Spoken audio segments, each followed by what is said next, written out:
চিন্তায় পড়ে যাই, কারণ বাংলাদেশ থেকে অনেক কষ্ট করে টাকা ঋণ করে বিদেশে এসেছি। তাই আমি চাকরির সন্ধানে এদিকে ওদিকে ঘুরতে থাকি। অবশেষে আমি সৌদি আরবের তরুবা নামক জায়গায়, পাহাড়ি এলাকায়, মরুভূমির মাঝে, জনবসতির থেকে অনেক দূরে একটা চাকরির সন্ধান পাই। চাকরিটা হলো, সেখানে ছাগল মরুভূমিতে চড়াতে হয়, দেখাশোনা করতে হয়। ঋণ এবং টাকার অভাবে আমি সেখানেই কাজ নেই। আমার মালিক, মানে আমার সৌদি কফিল, সে আমাকে গাড়ি করে খাবার আর প্রয়োজনীয় জিনিস দিয়ে সেখানে নামিয়ে দিয়ে চলে যান। এখানে বলে রাখা ভালো, সৌদি আরবে কোনো মালিকের অধীনে কাজ করলে তাকে কফিল বলে। আমি এবং আরও একজন, তার নাম অভি, আমরা দুজন। বলে রাখা ভালো, মরুভূমিতে রাতের সময় অনেক গরম পড়ে। আমাদের ছোট একটা ঘর মরুভূমির মাঝে, আর ছোট একটা রুম ছাগলের জন্য। আমি সেখানে গাড়ি থেকে নামার পরেই বুঝতে পেরেছি আমাদের সাথে খারাপ কিছু ঘটতে চলেছে।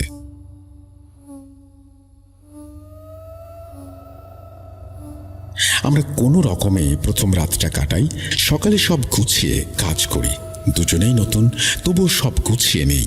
পাহাড়ি এলাকা দেখতে যতটা সুন্দর, ততটাই ভয়ঙ্কর। আকাশের চাঁদ আর সন্ধ্যার সূর্য ডুবে যাচ্ছে। মৃদু মৃদু আলো, সন্ধ্যা পেরিয়ে যাচ্ছে আর আলো কমে যাচ্ছে। মনে হচ্ছে পাহাড়ের অন্ধকার আমাদের ঘিরে ধরেছে। আমরা কাজ শেষ করে রাতের বেলায় ঘরে আসি। আমি হাত মুখ ধুয়ে রুমে আসতেই মনে হলো যেন আমাকে ছুঁয়ে কোনো এক ঠান্ডা হাওয়া বের হয়ে গেল। আমার গা শিউরে উঠল। তখনই আমার মনে একটু সন্দেহ হলো, মরুভূমির গরমে রুম গরম থাকার কথা, কিন্তু ঠান্ডা হাওয়া আসলো কোত্থেকে? আমি অত পাত্তা না দিয়ে রুমে চলে এলাম। খাওয়া দাওয়া শেষ করে ঘুমোতে যাই দুজনেই। আমার ঘুম আসছে না বলে বসে বসে ফোন দেখছি। অনেক রাত হয়ে গেছে, বাইরে অনেক বাতাস বইছে। হঠাৎ করেই ছাগলের ঘর থেকে অনেক আওয়াজ আসা শুরু করলো। আমি এই সময় একটু ভয় পেয়ে যাই, কারণ এত রাতে ছাগলের রুম থেকে শব্দ আসার কথা না, কিন্তু ভাবলাম হয়তো কোনো পশু হামলা করেছে ছাগলকে। তাই আমি তাড়াতাড়ি অভিকে ডাকি, শোন, ছাগলের ওখান থেকে অনেক শব্দ আসছে, চল দেখে আসি। অভিও শব্দ শুনে ভয় পেয়ে গেল। আমি উঠে একটা লাঠি আর টর্চ হাতে অভিকে নিয়ে বের হলাম। অনেক রাত, তার মধ্যে 5 থেকে 7 কিলোমিটার দূরত্বে কোনো জনবসতি নেই। ভয়ে ভয়ে আমি ছাগলের রুমের দরজাটা আলতো করে একটু খুলতেই দেখি কালো লম্বা একটা মানুষের মতো মেয়ে, নাকি জন্তু বোঝা যাচ্ছে না। ভয়ঙ্কর চোখগুলো একদম কালো বর্ণের। ছাগলের পিঠে কামড় দিয়ে আছে আর ছাগলটি ছটফট করছে। এই দৃশ্য দেখে আমিও অভি এতটা ভয় পাই যে আমি দরজাটা জোরে বাড়ি দিয়ে বন্ধ করে দেই আর দৌড়ে আমাদের রুমে এসে পড়ি। অভি এত ভয় পেয়ে গেছে যে হাত পা নাড়াতে পারছে না। আমিও ঘামছি, কিন্তু শব্দ আসছেই। আর সাহস পাচ্ছি না ওদিকে গিয়ে দেখতে ওইটা কি। ভয়ে আমরা আমাদের রুম লক করে বিছানায় লাঠি নিয়ে লাইট অন করে বসে আছি। কিছু সময় পর অভি ঘুমিয়ে পড়ে। আমি আমার মতো বসেছিলাম লাঠি নিয়ে। কিছুক্ষণ পর পর ছাগলের শব্দ হচ্ছে, কিন্তু দেখার সাহস পাচ্ছি না। সময় যত যাচ্ছে শব্দ বেড়েই যাচ্ছে। কোনো রকমে সকালের আলো ফোটার পর আমি আর অভি ছাগলের রুমে এসে দেখি একটি ছাগলের মৃতদেহ, যার মাথা নেই আর শরীরের কিছু অংশ কামড়ে ছিঁড়ে ফেলা হয়েছে, আর 2টা ছাগলের শরীরে ক্ষত। আমরা ব্যাপারটা মালিককে জানাই না, কারণ নতুন কাজ, এর মধ্যে এমন একটা ঘটনা জানলে হয়তো চাকরি থাকবে না। যাই হোক, আমরা নামাজ পড়া শুরু করি। 5 ওয়াক্ত নামাজ পড়ে আল্লাহর কাছে সাহায্য চাইতে থাকি। দিন শেষে সন্ধ্যা নেমে যায়, অন্ধকার ঘনিয়ে আসে পাহাড়ে পাহাড়ে। আমি ছাগলগুলোকে রুমে দিয়ে ভালো করে চারিদিকে লক করি, যাতে কেউ ঢুকতে না পারে। 10-15 দিন কোনো সমস্যা হলো না। একদিন রাতে আমি বাথরুম যাওয়ার জন্য বাইরে আসি। আজ অনেক কষ্ট বলে খুব টায়ার্ড লাগছিল, চোখে অনেক ঘুম। আমাদের বাথরুমটা আমাদের ঘর থেকে একটু দূরে। আস্তে আস্তে চোখ মুছতে মুছতে যেই না বাথরুমের কাছাকাছি আসি, দেখি সেই কালো চুলযুক্ত বিভৎস মুখ, সেই আকৃতি। জিনিসটা আমার দিকে বড় বড় চোখে তাকিয়ে আছে। চোখগুলো অস্বাভাবিক। কালো বর্ণের একজন মানুষ, নাকি দেহ, হয়তো মানুষ নয়। আমি এই দেখে দৌড়ে রুমে এসে রুম লক করে কাঁথা জড়িয়ে শুয়ে পড়ি। অভিকে আর কিছু বলি না, কারণ ও ভয় পাবে। আমি 5 ওয়াক্ত নামাজ পড়ে দোয়া কালাম পড়ে আল্লাহর কাছে সাহায্য চাই। এই ঘটনার পর আমরা আর রাতে বের হই না। হঠাৎ একদিন আমার কাজ শেষ করতে দেরি হয়। আমি মাগরিবের নামাজের জন্য অজু করে খোলা একটা জায়গায় জায়নামাজ বিছিয়ে নামাজ পড়া শুরু করি। নামাজে যেই না সূরা ফাতিহা শেষ করলাম, পেছন থেকে অনেকগুলো কণ্ঠ একসাথে আমিন বলে উঠল। মনে হচ্ছে আমার সাথে আরো অনেকে নামাজ পড়ছে। ভয় আমার শরীর কাঁপছিল, আমি ঘামছি, হাত পা অবশ হয়ে যাচ্ছে। আমি তাও আল্লাহর নাম নিয়ে সাহস করে নামাজটা শেষ করে পেছনে তাকাতেই দেখি কেউ নেই। আমি ভয়ে আল্লাহ আল্লাহ করতে করতে রুমে ঢুকে তাড়াতাড়ি লক করে দেই। বাইরের ফাঁকা জায়গায় নামাজ পড়া বন্ধ করি। আরও 10-15 দিন কেটে যায়। একদিন রাতে আবার সেই শব্দ ছাগলের ঘর থেকে। আমি আল্লাহর নাম নিতে থাকি আর দোয়া পড়তে থাকি, আল্লাহ বাঁচাও আমাকে, আল্লাহ বাঁচাও আমাদের। তখনই কিছু সময় পর আর্তনাদ শোনা যেতে থাকে। মনে হয় কোনো এক হিংস্র পশু আর্তনাদ করছে আর বাইরে ঝোড়ো বাতাস বইছে। আমরা আল্লাহ আল্লাহ বলে ডেকে চলেছি, আল্লাহ তুমি ছাড়া এই বিপদে কে বাঁচাবে আমাদের। হঠাৎ সব শব্দ বন্ধ হয়ে যায় আর চারদিকে নিস্তব্ধ হয়ে যায়, যেন কোনো বড় ঝড় আসবার প্রতীক্ষা। আমরা দোয়া কালাম পড়তে পড়তে ঘুমিয়ে পড়ি। ফজরের আগে আগে আমার কানে একটি শব্দ ভেসে আসে, ওঠো, নামাজের সময় হয়েছে। এই শুনে আমি লাফ দিয়ে উঠে পড়ি। চিন্তা করি, কে বলল এই কথা? কেউ নেই। তাহলে এটা কি আমার স্বপ্ন? এরপর 1 মাস কেটে যায়, আর কোনো সমস্যা নেই। আমাদের মালিক এসে আমাদের খাবার আর প্রয়োজনীয় কিছু জিনিস দিয়ে চলে যায়। ঘটনা এখানেই শেষ নয়। হঠাৎ একদিন শুরু হয় ভয়ানক এক রাত। 12টা কি 1টা, দরজায় কেউ এসে ডাকছে আর বলছে, তোদের কাউকে ছাড়বো না। আমার সন্তানকে মারলি, আমি কাউকে ছাড়বো না। বাইরে ধস্তাধস্তির আওয়াজ হচ্ছে। কি মনে হচ্ছে বাইরে অনেক ঝড় এসেছে। কি করব দিশেহারা হয়ে আবারও আল্লাহকে ডাকতে থাকি। ঠিক 20 মিনিট পর সব ঠান্ডা হয়ে যায়, যেমন কালবৈশাখী ঝড় আসবার আগের নিস্তব্ধতা। সেই রাতে যেন কোনো এক অজানা শক্তি আমাদের রক্ষা করেছে। রাত পেরিয়ে দিনের আলো ফুটছে, মনে একটু স্বস্তি ফিরে পাচ্ছি। দেখতে দেখতে সকাল হয়ে গেল। আমরা দরজা খুলে বাইরে গিয়ে আশেপাশে দেখলাম ঝড় হলে যেমন উলটপালট হয়ে যায় সবকিছু, সেই অবস্থা। সব পরিষ্কার। আমরা ছাগলগুলিকে নিয়ে কাজে যাই। কাজ শেষ করে আসবার পথে মনে হলো, এমনটা কেন হচ্ছে আমাদের সাথে? অভি আর আমি ভাবতে থাকি। বাসায় আসার পথে 3 কিলোমিটার দূরে আমরা একটা খেজুর বাগান দেখতে পাই। তাড়াতাড়ি কাজ শেষ করে ছাগলগুলোকে খাবার এবং পানি দিয়ে ঘর ভালোভাবে লক করে ওই খেজুর বাগানের দিকে রওনা হই। যাচ্ছি, পথ যেন শেষ হচ্ছে না। তার মধ্যে মরুভূমির এই গরম, 4 বোতল পানি শেষ, তাও পিপাসা মিটছে না। অবশেষে আমরা সেই জায়গায় গিয়ে পৌঁছাই। বাগানটা ছিল অনেক বড়। বাগানের আশেপাশে কোনো মানুষ আছে কিনা খুঁজতে থাকি। অবশেষে একজন লোককে দেখতে পাই। ওনাকে ডাকতেই উনি আমাদের দিকে অবাক দৃষ্টিতে তাকিয়ে থাকে। আমরা কাছে গিয়ে তার পরিচয় জিজ্ঞেস করি। তিনি একজন পাকিস্তানি লোক। তিনি আমাদের জিজ্ঞেস করেন আমরা এখানে কিভাবে এলাম। আমি আর অভি ওনার সাথে ওনার রুমে একটু বিশ্রাম নিলাম এবং সমস্ত ঘটনা খুলে বললাম। পাকিস্তানি ভাইয়ের ভাষ্য মতে তার সাথে 3 জন লোক কাজ করে এই খেজুর বাগানে, আর পাহাড়ি এলাকায় আমরা মাত্র 2 জন কেন, এটাই তার জিজ্ঞাসা। এমনিতেই পাহাড়ি এলাকায় জিনভূতের বাস। তিনি বলেন, তোমরা 2 জন এখানে না থাকলেই ভালো। যত তাড়াতাড়ি সম্ভব চলে যাও, জায়গাটা ভালো না, আমরাও চলে যাব। কথা বলতে বলতে প্রায় সন্ধ্যা নেমে এসেছে। আমরা তাঁদের কাছ থেকে বিদায় নিয়ে আমাদের ঘরের উদ্দেশ্যে রওনা হই। কিছু দূর যেতেই সূর্য পাহাড়ের আড়ালে চলে যায়। অন্ধকার রাস্তায় আমরা 2 জন মরুভূমির মাঝে হাঁটতে থাকি। বাড়ির উদ্দেশ্যে হাঁটছি। আমরা বুঝতে পারছিলাম আমাদের সাথে খারাপ একটা কিছু ঘটতে চলেছে, তাই আমরা তাড়াতাড়ি পা চালাই। আশেপাশে পাহাড়ি পশু পাখির শব্দ। পাহাড়ের ওপরে কোনায় কোনায় অনেকগুলো চোখ যেন জলজল করে আমাদের দিকে তাকিয়ে আছে। এক পর্যায়ে অভি আর আমি দৌড়াতে থাকি। আমরা দৌড়াই জীবন বাঁচানোর জন্য। সেই লোমহর্ষক মানুষ খেকোর দল যেন আমাদের পিছু নিয়েছে। মনে হচ্ছিল আমরা সারা জীবনে আর ফিরতে পারবো না। দিশেহারা হয়ে এদিক ওদিকে দৌড়াই। অবশেষে পাকা রাস্তার পাশে একটা ছোট্ট বিলবোর্ড দেখতে পাই। সেখানে আলো জ্বলছে। আমরা সেখানে গিয়ে বিশ্রাম নেই। বিলবোর্ডের পেছনে একটা সিঁড়ি ছিল। আমরা বিলবোর্ডের ওপরে উঠে যাই, সেখানে গিয়ে বসি। সারা রাত আমরা বসেই থাকি। রাস্তা দিয়ে 2 ঘন্টা 3 ঘন্টা পর পর একটা করে গাড়ি যাচ্ছে। আনুমানিক প্রায় সকাল 3টার দিকে একটি গাড়ি আমাদের দেখে থামে, আমাদের সেখান থেকে নামতে বলে, কি হয়েছে জানতে চায়। আমরাও তাকে সব ঘটনা খুলে বলি। সে ছিল সৌদি লোক। সে আমাদের কফিলকে কল দিয়ে জানতে চাইলে আমরা তাকে অনেক রিকোয়েস্ট করি কল না দিতে, কারণ আমাদের চাকরি থাকবে না তাহলে। ওই সৌদি লোকটি আমাদের তার সাথে গাড়িতে করে রুম পর্যন্ত পৌঁছে দেয়। আমরা হাত মুখ ধুয়ে ঘরে এসে ঘুমিয়ে পড়ি।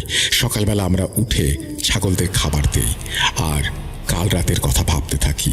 কেউই বাড়িতে কল দিয়ে কিছু জানাই না, কারণ অনেক টাকা ঋণ। তার মধ্যে বাড়িতে এইসব খবর শুনলে তারা চিন্তা করবে, চলে আসতে বলবে। তাই কাউকে কিছু না জানিয়ে এর একটি সমাধান খুঁজতে থাকি। এর মধ্যেই মনে পড়ে আমার কাছে আমাদের এলাকার হুজুরের নাম্বার আছে। তার সাথে ভালো সম্পর্ক ছিল। তার নাম্বারটা নিয়ে আমি ইমোতে তাকে কল দেই। কয়েকটা রিং হবার পরেই তিনি কলটা ধরেন এবং আমি আর অভি সমস্ত ঘটনা তাকে খুলে বলি। তিনি আমাদের কথা শুনে 7 দিন সময় চান আর বলেন হাতে ময়দা আর পেরেক নিয়ে তার সাথে সাথে দোয়াগুলো পড়ে বাড়ির চারপাশে গোল করে রিং বানাতে এবং পেরেকগুলো পুঁতে দিতে। আমরাও তার কথা মতো কাজ করি আর তিনি আমাদের শরীর বন্ধ করার দোয়াটাও শিখিয়ে দেন আর বলেন এই 7 দিন সন্ধ্যার আগে বাড়িতে ফিরতে হবে, নামাজ কালাম দোয়া দুরুদ পড়তে হবে। সন্ধ্যার পর ভুলেও বাড়ির বাইরে থাকা যাবে না। বাড়ি থেকে বের হলে শরীর বন্ধ করে বের হতে হবে। রাতে বাইরে যত আওয়াজই হোক না কেন বাইরে যাওয়া যাবে না। আমি আর অভি তার কথা মতো কাজ করি। 1 দিন 2 দিন এমন করতে 7 দিনের মাথায় হুজুর আমাদের কল দেন এবং বলেন, আমি যা বলবো মন দিয়ে শুনো। তোমরা একটি অতি প্রাচীন খারাপ জিনের কবজায় পড়েছ। ও তোমাদের ছাড়বে না। পাহাড়ি জিনেরা অনেক শক্তিশালী হয়। তোমরা এখনো কিভাবে সুরক্ষিত আছো জানো? একটা ভালো জিন তোমাদের রক্ষা করছে, এবং যে জিন তোমাদের ক্ষতি করত, ছাগলদের আক্রমণ করত, তাকে সে মেরে ফেলেছে। তাই সেই জিনের মা তোমাদের মারার জন্য চেষ্টা চালাচ্ছে। তোমাদের জন্য ওর বাচ্চাকে মরতে হয়েছে। যে পর্যন্ত না তোমাদের দুজনের মধ্যে একজনকেও মারতে পারছে, সেই পর্যন্ত সে শান্ত হবে না। এখন উপায় একটাই, হয় তোমরা ওইখান থেকে বাংলাদেশে চলে আসো, না হয় সেই ভালো জিনকে ডেকে তার কাছে সাহায্য চাও। আমরা বাংলাদেশে যেতে পারবো না, সেটা সম্ভব নয়। তাহলে একটাই উপায়, জিনকে ডেকে সাহায্য চাইতে হবে। কিন্তু কিভাবে? আমার ওস্তাদের সাথে যোগাযোগ করে আমি তোমাদের জানাচ্ছি। 2 দিন পর আমরাও তার অপেক্ষায় থাকলাম। 2 দিন পর হুজুর ওস্তাদকে নিয়ে ভিডিও কলে আমাদের সাথে যোগাযোগ করেন। তিনি আমাদের একটা রিচুয়াল করার কথা বললেন। তিনিও থাকবেন ভিডিও কলে। কিন্তু সমস্যা একটাই, জিন কোনো মাধ্যম ছাড়া আসে না। এখন মাধ্যমটা কে হবে এবং কিভাবে এই রিচুয়াল করা যাবে, এটাই হচ্ছে ঘটনা। অভি সাহস না পাওয়ায় ও মাধ্যম হতে একেবারেই রাজি না। যেই কথা সেই কাজ।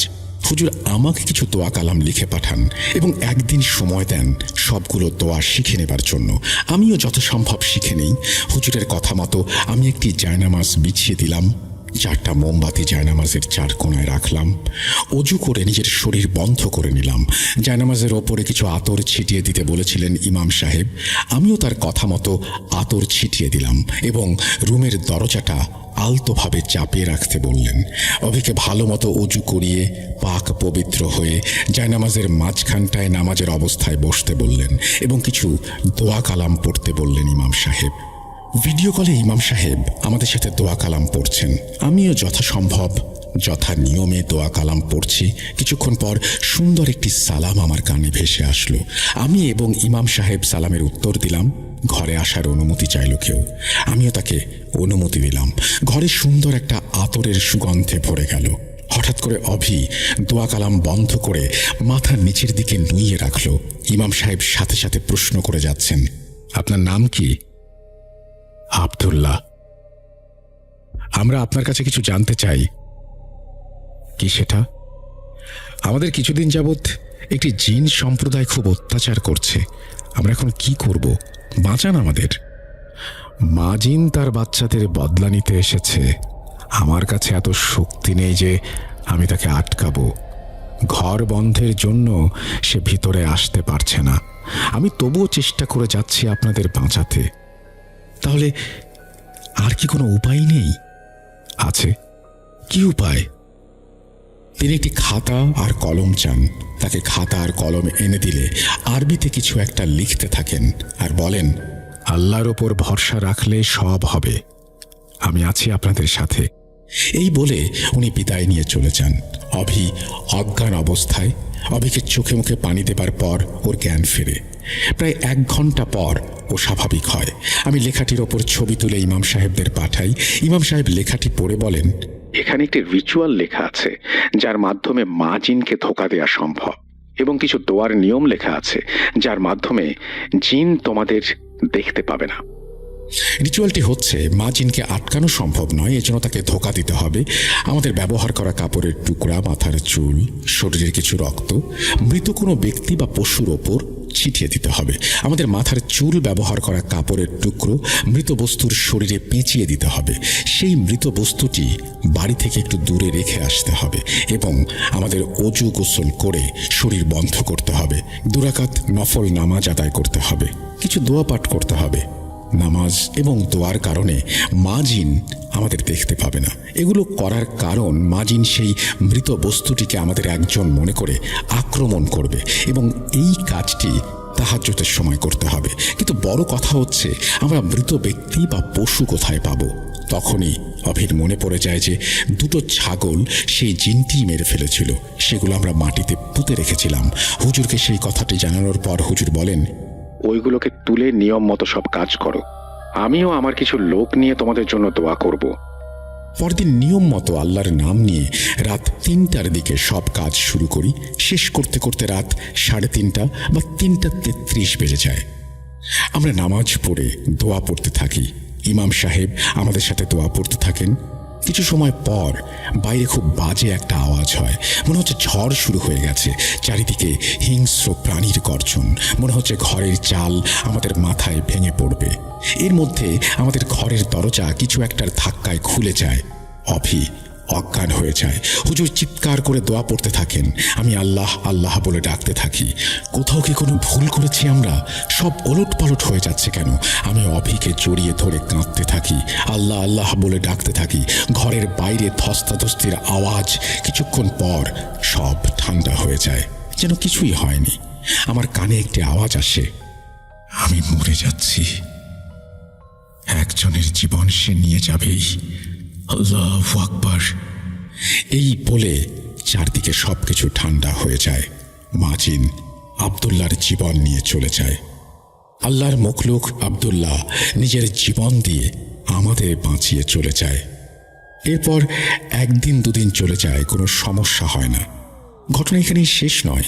এই ঘটনার ঠিক 10 দিন পর রাতের বেলায় আবারও ছাগলের রুম থেকে সেই আওয়াজ শোনা যায়। বুকের ভেতর যেন ভয় কাঁটা দিয়ে ওঠে। কিভাবে সম্ভব? ও কি তাহলে আবারও ফিরে এলো?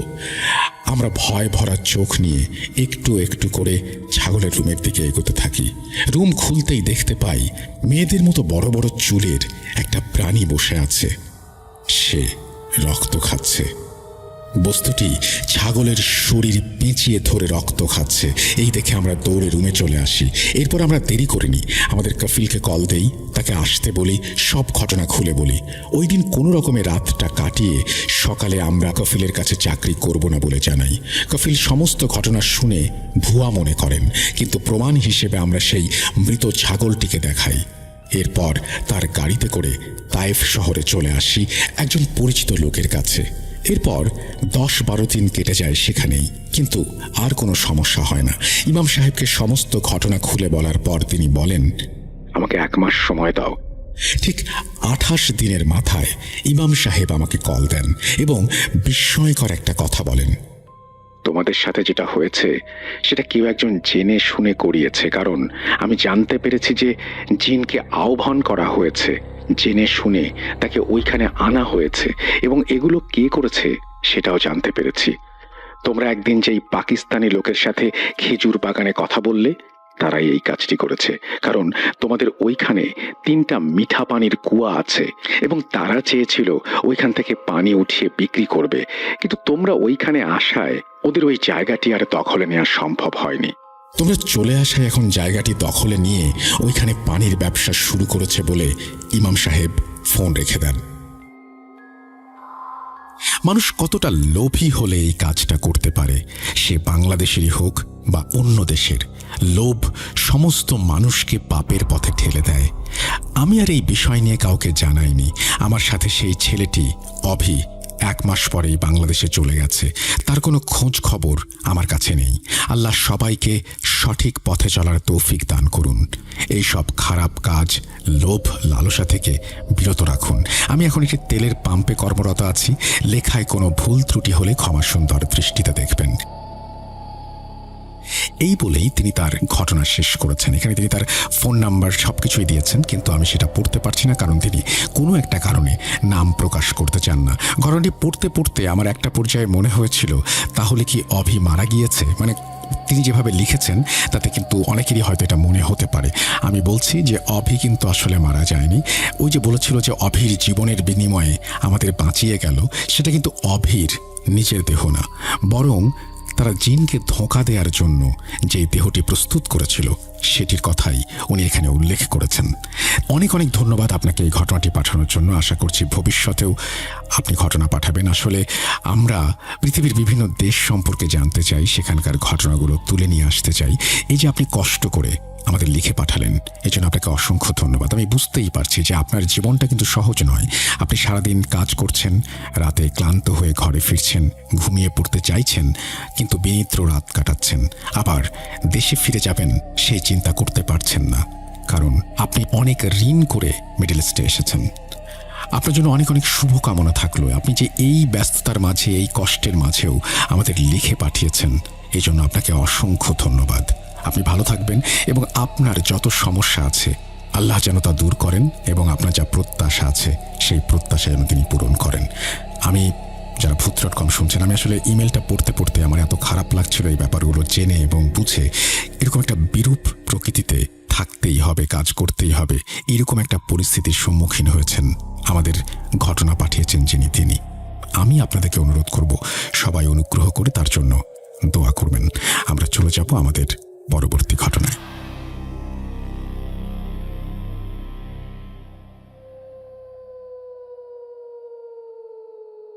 আবারও রাতের আঁধারে ভয়ের রাজ্য ফুঁড়ে ফিরেছি সেই পুরনো সুরে। বিশ্বাস করা বা না করা আপনার ব্যাপার, but the old music comes alive. Truth.com. The fear returns with Russell. Welcome back. আপনাদের সবাইকে স্বাগত জানাচ্ছি আমি রাসেল। আশা করছি আপনারা সবাই ভালো আছেন, ভালোর তলে আছেন। আমিও ভালো আছি আর ভালোর তলে আছি। নতুন একটা ঘটনায় যাব, যেভাবে লেখা আছে সেভাবেই পড়ে শোনাচ্ছি। আসসালামু আলাইকুম রাসেল ভাইয়া ও প্রিয় লিসেনার্স। আজ মরিয়ম নামের এক নারীর জীবনে ঘটে যাওয়া এক ঘটনা আপনাদের শোনাবো। মরিয়মকে যখন কিছু নির্দিষ্ট মানুষ দেখতেন, তখন তাদের দাবি ছিল তারা নাকি মরিয়মের পেছনে 4টি ভয়ানক ছায়া দেখতে পান।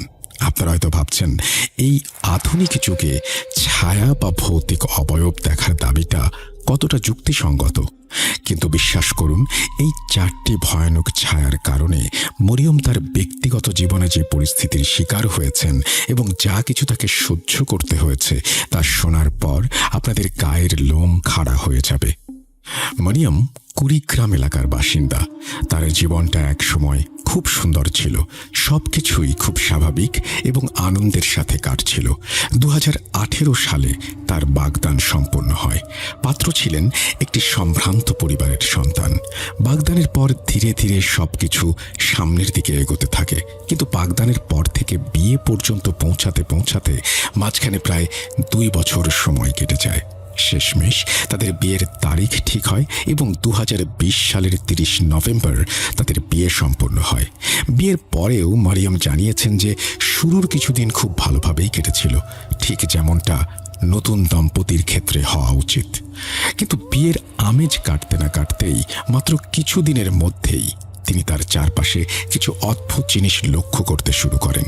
তার স্বামীর স্বভাব বা চরিত্র এমনিতে খারাপ ছিল না, বা বিয়ের আগে এমন কোনো আচরণ তিনি দেখেননি, কিন্তু দেখতে দেখতে অল্প কিছুদিনের মধ্যেই আসলে বিয়ের মাত্র কয়েক সপ্তাহের মধ্যেই তার স্বামীর সাথে তার বাবার বাড়ির সম্পর্কের অবনতি ঘটতে থাকে। মানে মরিয়মের স্বামীর সাথে মরিয়মের পরিবারের সদস্যদের বনিবনা একদম বন্ধ হয়ে যায়। এই পুরো পরিবর্তনটা ঘটতে মাত্র 1 মাস সময় লেগেছিল। তার জন্য এই বিষয়গুলো মেনে নেওয়া বা মানিয়ে নেওয়া কিছুটা কঠিন ছিল, কিন্তু তার মনে হয়েছিল হয়তো পারিবারিক জীবনে এমনটা হয়েই থাকে, বা নতুন সম্পর্কের শুরুতে একটু আধটু মানিয়ে নেওয়ার ব্যাপার থাকে। এই ভেবে পরিবারের সবাই এই বিষয়গুলো একরকম মেনেই নিয়েছিলেন। কিন্তু 1 মাস পর মরিয়মের সাথে যা ঘটে তা কেউ কোনোদিন কল্পনাও করতে পারেনি। সত্যি বলতে এই ধরনের ঘটনা খুব কম মানুষই শুনেছেন অথবা দেখেছেন।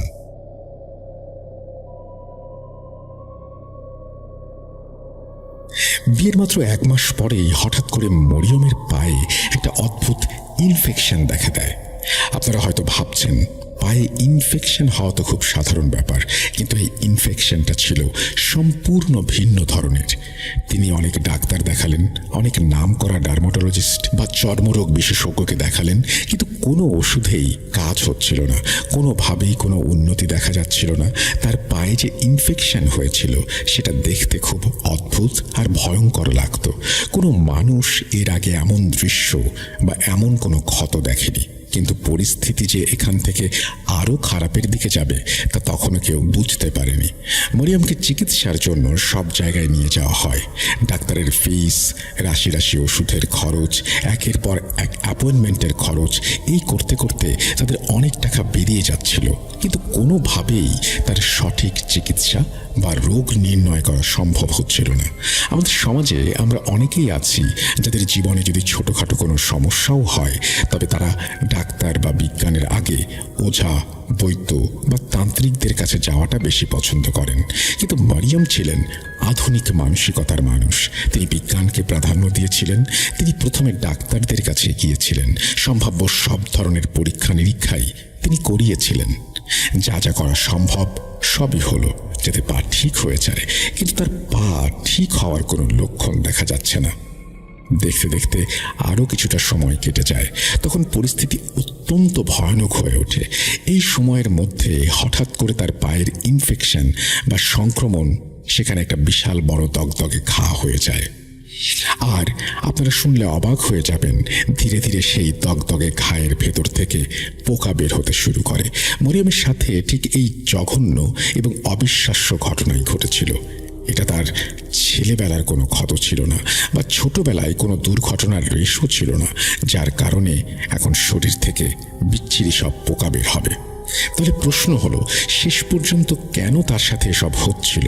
তখন ডাক্তারদের কাছে এই সমস্যার কোনো সমাধান পাওয়া গেল না, এবং কোনোভাবে তাদের মাথায় এই চিন্তা আসে না যে হয়তো তাদের কোনো আধ্যাত্মিক বা স্পিরিচুয়াল রাস্তায় হাঁটা উচিত, হয়তোবা বাবা বা তান্ত্রিকের পরামর্শ নেওয়া উচিত। মরিয়মের মা আধ্যাত্মিকভাবে খুবই শক্তিশালী একজন নারী। মানে তিনি নিয়মিত নামাজ কালাম পড়তেন এবং কিছু হালকা পাতলা বিষয় জানতেন, যার মাধ্যমে তিনি নিজেকে বা নিজের পরিবারকে কোনো জিন বা তান্ত্রিকের ক্রিয়া থেকে রক্ষা করতে পারেন, অথবা অন্তত তার ঘরকে সুরক্ষিত রাখতে পারেন। এসব বিষয়ে তার মায়ের বেশ ভালোই জ্ঞান ছিল। এই পরিস্থিতিতে মরিয়ম বুঝতে পেরেছিলেন যে এই বিষয়গুলো আর নিজের মধ্যে চেপে রাখা ঠিক হবে না। তিনি আর দেরি না করে সাথে সাথে তার মাকে ফোন করেন এবং সব কিছু খুলে বলেন। তিনি মাকে জানান বিয়ের পর মাত্র 1 মাস হয়েছে, কিন্তু এখন তার সাথে একের পর এক অদ্ভুত ঘটনা ঘটেই চলেছে এবং তার শারীরিক অবস্থা দিন দিন খারাপের থেকে আরও খারাপের দিকে যাচ্ছে। যেমনি তার মা এই কথাগুলো জানতে পারেন, তিনি সাথে সাথেই বুঝতে পারেন এর মধ্যে হয়তো অন্য কোনো সমস্যা থাকতে পারে, হয়তো এর পেছনে কোনো অতি প্রাকৃত বা নেতিবাচক শক্তির হাত আছে। এই চিন্তাধারা থেকেই তিনি মরিয়মকে তাদের এক আত্মীয়ের কথা বলেন। সেই আত্মীয় সম্পর্কে মরিয়মের বাবার পরিবারেরই সদস্য ছিলেন। তিনি মরিয়মের চাচা ছিলেন। সেই ভদ্রলোকও আধ্যাত্মিকভাবে অত্যন্ত শক্তিশালী ছিলেন। এছাড়া তিনি তান্ত্রিক ক্রিয়াকলাপ ও মন্ত্রতন্ত্র সম্পর্কেও বেশ ভালো জানতেন। মানে কোনো মানুষের ওপর যদি কোনো খারাপ কিছুর নজর থাকে তবে তার চিকিৎসা করার ক্ষমতা ছিল আর দেরি না করে মরিয়ম তার মায়ের কাছ থেকে সেই চাচার ফোন নাম্বার নেন এবং কিছুক্ষণ পরেই তার সাথে ফোনে কথা বলেন। তিনি তার চাচাকে নিজের বর্তমান পরিস্থিতির বিবরণ দেন। তিনি সব খুলে বলেন তার সাথে কী সব অদ্ভুত ঘটনা ঘটছে এবং কেউ বুঝতে পারছে না আসলে সমস্যাটা কোথায়। মরিয়ম চাচাকে জানান যে তার নিজেরও মনে হচ্ছে হয়তো কোনো তান্ত্রিক ক্রিয়া বা কোনো জিন তার উপরে ভর করেছে। মরিয়মের চাচা যখন সব কথা শোনেন তিনি তৎক্ষণাৎ বুঝতে পারেন আসলে মরিয়মের সাথে কি ঘটেছে। তিনি মরিয়মকে একটা শব্দ বলেন, বান মারা। তাকে নাকি বিশেষ বান মারা হয়েছে এবং এই বিশেষ বান মারাকে অগ্নিবাণ বলা হয়ে থাকে। তন্ত্রশাস্ত্রে এমনটা বিশ্বাস করা হয় যে যখন তান্ত্রিক ক্রিয়ার মাধ্যমে কোনো মানুষের ওপর এই ধরনের বান মারা হয় তখন ধীরে ধীরে সেই নেতিবাচক শক্তি আক্রান্ত ব্যক্তির হাড়ের ওপর প্রভাব ফেলতে শুরু করে। ধীরে ধীরে সেই মানুষটির শরীরে প্রচণ্ড দুর্বলতা আসতে শুরু করে এবং শরীরের কিছু অংশ পঙ্গু হয়ে যায় বা বাজেভাবে ক্ষতিগ্রস্ত হয়। আর সবচেয়ে বড় এবং ভয়ানক যে বিষয়টি এই তান্ত্রিক ক্রিয়ার সাথে জড়িত তা হলো মরিয়মের শরীর থেকে মানে তার পা থেকে ধীরে ধীরে পোকা বের হতে শুরু করেছিল। এমনটা মনে হয় এই প্রক্রিয়ায় শরীরে প্রায় 11 থেকে 15টি এমন ঘা হবে যেখান থেকে পোকা বের হতে পারে। এই সময়ের মধ্যে যদি কোনো সমাধান বের করা যায় তবে ভালো, আর যদি ততদিনে কোনো সমাধান না করা যায় তবে এরপর সেই আক্রান্ত অঙ্গটি কেটে ফেলতে হবে অথবা সেই মানুষটির মৃত্যু পর্যন্ত হতে পারে। এখন মরিয়মও হয়তো ঠিক সেই পরিস্থিতির শেষ সীমানায় দাঁড়িয়েছিলেন। অনেকগুলো পোকাই ইতোমধ্যে তার পা থেকে বেরিয়ে এসেছিল। কোথাও না কোথাও প্রতিটি বিষয় তার চাচার বলা কথার সাথে মিলে যাচ্ছিল। এই পরিস্থিতিতে ফোনেই তার চাচা তাকে কিছু আমল দেন। তিনি তাকে বিশেষ কিছু কাজ করতে বলেন। মরিয়ম তার চাচার পরামর্শ মতো সেই নিয়মগুলো খুব নিষ্ঠার সাথে পালন করতে শুরু করেন। দেখতে দেখতে অল্প কিছুদিনের মধ্যেই তিনি কিছুটা পরিবর্তন বুঝতে পারেন। পরিস্থিতি যে একদমই ঠিক হয়ে গিয়েছিল তা নয়, এমনটা ছিল না যে তার ব্যথা একদম গায়েব হয়ে গিয়েছে, কিন্তু আগের চেয়ে অবস্থা কিছুটা ভালো হতে শুরু করেছিল। তবে এই সব কিছুর পরেও মরিয়মের ব্যথা হতো এবং সেটা অসহনীয় পর্যায়ে চলে যেত। তিনি বলেছিলেন যে ব্যথার ধরনটা ছিল অদ্ভুত। কখনো কখনো সেটা সাধারণ ব্যথার মতো মনে হতো, আবার কখনো কখনো মনে হতো যেন তার পায়ের সেই নির্দিষ্ট অংশটা কেউ খুব বাজেভাবে পুড়িয়ে দিচ্ছে। এক তীব্র জ্বালা পোড়া অনুভব করতেন তিনি, যা সহ্য করা ছিল অত্যন্ত কষ্টকর এবং বেদনাদায়ক। এই কারণে যখনই তার সাথে এমন কিছু ঘটত বা ব্যথার তীব্রতা বেড়ে যেত তিনি সাথে সাথে তার সেই চাচাকে ফোন করতেন। এরপর সেই চাচা ফোন থেকে কিছু আমল বলে দিতেন। আশ্চর্যজনকভাবে এর কিছুদিন পরেই মরিয়ম সত্যি আরাম পেতেন। এগুলো সব তার চোখের সামনে ঘটা বাস্তব ঘটনা। এর বাইরেও আরও একটি ঘটনা ঘটেছিল যা মরিয়মকে এটা ভাবতে বাধ্য করেছিল যে তার চাচা যা কিছু বলছেন তা কোথাও না কোথাও একদম ধ্রুব সত্য। এই সব কিছুর মধ্যে তার শ্বশুর বাড়িতে, অর্থাৎ তিনি বর্তমানে যেখানে বসবাস করছিলেন সেখানে প্রায় কিছু ভিন্ন গোষ্ঠীর মানুষ বাস করতেন। তারা খুব ঘন ঘন আসতেন। তাদের মধ্যে একজন দলনেত্রী ছিল যার নাম ছিল তারামন। এই তারামনের সাথে মরিয়মের কথাবার্তা হতো এবং তারামন মরিয়মকে খুব পছন্দও করতেন। একদিন কথায় কথায় মরিয়ম তারামনকে তার পায়ের সমস্যার কথা জানান এবং তার সেই ক্ষতবিক্ষত পা দেখান। তারামন সেই ক্ষত দেখেন, তখন তিনি ঠিক এই কথাই বলেন যা মরিয়মের চাচা বলেছিলেন। পা দেখে তারামন বলেন, যেহেতু বাড়ির বউ খুব ভালো এবং দেখতে খুব সুন্দরী, তাই হিংসা অথবা ঈর্ষা থেকে কেউ তার উপরে বান মেরেছে। আমি আমার তরফ থেকে কিছু করার চেষ্টা করছি। হতে পারে কোনো খারাপ নজরের কারণে এমনটা হয়েছে। আমি চেষ্টা করব যাতে তুমি সুস্থ হয়ে ওঠো, কিন্তু আমি কোনো নিশ্চয়তা দিচ্ছি না। আমি আমার সাধ্যমতো যা করার করব। এরপর তুমি একটা ভালো ঢুকাইয়া করিয়ে নিও। মরিয়ম এই কথাগুলো তার শাশুড়িকে জানিয়েছিলেন, কিন্তু তার শাশুড়ি এই ধরনের জিনিস একদমই বিশ্বাস করতেন না। তিনি সেই মুহূর্তেও একই কথা বললেন, এসব বিশ্বাস করার কোনো মানে হয় না। 2021 সাল শুরু হয়ে যায়। দেখতে দেখতে সেই বছরের অর্ধেক সময় বা 6 মাস পার হয়ে যায়। পরিস্থিতি তখনও অনেকটা একই রকম ছিল। মরিয়ম বিভিন্ন সমস্যার মধ্য দিয়ে যাচ্ছিলেন, কিন্তু কোনো মতে তিনি সেগুলোকে সহ্য করে দিন পার করছিলেন। তার চাচা তাকে নিয়মিত সাহায্য করে যাচ্ছিলেন। দেখতে দেখতে জুন মাস 2021 সাল আসে। তখন মরিয়ম এবং তার স্বামী সন্তান নেয়ার পরিকল্পনা করেন। যে কোনো পরিবারে যখন প্রথম সন্তান আসার খবর আসে তখন সেটা খুশির বন্যা বইয়ে দেয়। পরিবারের প্রতিটি সদস্য আনন্দে আত্মহারা হয়ে ওঠেন। এখানে তার পরিবারে, বিশেষ করে তার স্বামীর সাথে অদ্ভুত সব ঘটনা ঘটতে শুরু করে। ধীরে ধীরে মরিয়ম এবং তার স্বামীর মধ্যে প্রচণ্ড ঝগড়াঝাটি বা অশান্তি শুরু হয়ে যায়। খুব ছোটোখাটো বা তুচ্ছ বিষয় নিয়ে তাদের মধ্যে লঙ্কা কাণ্ড বেঁধে যেত। শুরুতে এই ঝগড়াগুলো কিছুটা কম ছিল, কিন্তু সময়ের সাথে সাথে তা বাড়তে থাকে এবং এক সময় তা অত্যন্ত ভয়ানক রূপ ধারণ করে। তাদের ঝগড়াগুলো এতটাই হিংস্র বা ভয়ানক হতো যে কোনো সাধারণ মানুষ তা কল্পনাও করতে পারবে না। বাইরের কোনো মানুষ যদি তাদের এই অবস্থা দেখত তবে তাদের মনে হতো যে এই স্বামী স্ত্রী একে অপরের জন্মান্তরের শত্রু। এই সব কিছুর মধ্যে একদিন মরিয়ম যখন নিজের পক্ষে কথা বলার চেষ্টা করছিলেন তখন তার স্বামী তাকে মারধর পর্যন্ত করেন। মরিয়ম এই পুরো ঘটনার কথা তার পরিবারকে জানান, কারণ যতক্ষণ পর্যন্ত ঝগড়া মুখের কথা বা তর্কের মধ্যে সীমাবদ্ধ থাকে ততক্ষণ পর্যন্ত সেটাকে স্বাভাবিকভাবে ধরে নেওয়া যায়। রাগের মাথায় বা তর্কের খাতিরে যে কোনো মানুষই তর্ক করতে পারে, কিন্তু যখনই গায়ে হাত তোলার প্রসঙ্গ আসে তখন সেটা একটা বড় ধরনের হিংস্রতা হয়ে দাঁড়ায়। আর এরপর কোনো মানুষেরই আর পেছনে ফিরে তাকানো উচিত নয়। মরিয়ম ঠিক তাই করলেন। তিনি তার মাকে সবকিছু খুলে বললেন। তখন মরিয়ম 3 মাসের অন্তঃসত্ত্বা ছিলেন।